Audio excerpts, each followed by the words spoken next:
Today, I'm going to show you how to make this exact smooth TikTok style edit effect in DaVinci Resolve.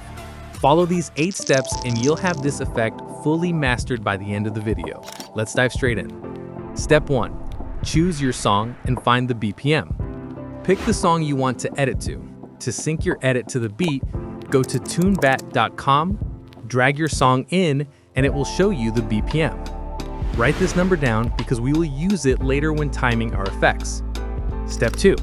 Set up your timeline. Open DaVinci Resolve and create a new timeline. Set the frame rate to 60 frames per second for smooth motion. Drag your video clips onto the timeline, then place your music underneath it. Now go to the Effects tab and drag an adjustment clip onto the track above your clips. This is where we will apply the effect so we don't have to modify each clip individually. Step 3. Create the zoom effect in Fusion. Select your adjustment clip and go to the Fusion page. You will see Media In going to Media Out. Drag a Transform XF node between them. Right-click on Size, choose Modify Width, and select Anim Curves. This allows the zoom to adapt automatically to the clip length, keeping it smooth no matter how long the clip is. Go to the Modifiers tab. Set Source to Duration, set Curve to Custom. Now adjust the curve shape by dragging the points up and down to create a smooth rise and fall motion.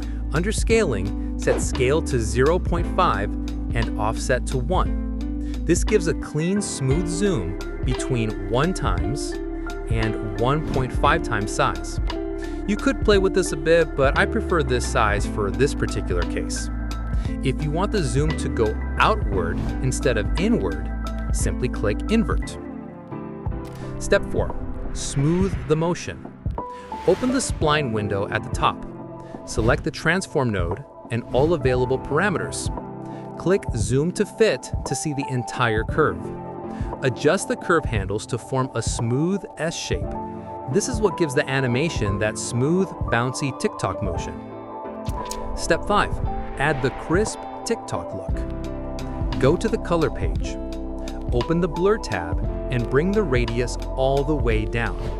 This adds sharpness and makes the image look more energetic and detailed. Then add a vignette from the effects list. Adjust its size, anamorphism, and softness to gently guide the viewer's attention toward the center of the frame. Step 6. Shift the viewer's focus. Go back to the Fusion page and select the Transform XF node. In the Settings tab, adjust the Pivot X and Pivot Y position. The pivot determines the point the zoom moves toward. Move it toward your subject or the main point of interest. This makes the zoom feel intentional and cinematic. Step 7. Apply the effect to the beat. Go back to the Edit page. Trim the adjustment clip so that it lasts for 1 beat. Then, hold Alt and drag to duplicate the adjustment clip across the timeline wherever the beats occur. After this, align the normal clips to these adjustment clips. If you've placed them correctly, your zooms will sync perfectly with the rhythm, just like this. Step 8. Use it. These tutorials take a lot of time, so your support really means a lot. If this helped you, make sure to like the video, subscribe, and comment which effect you want to learn next.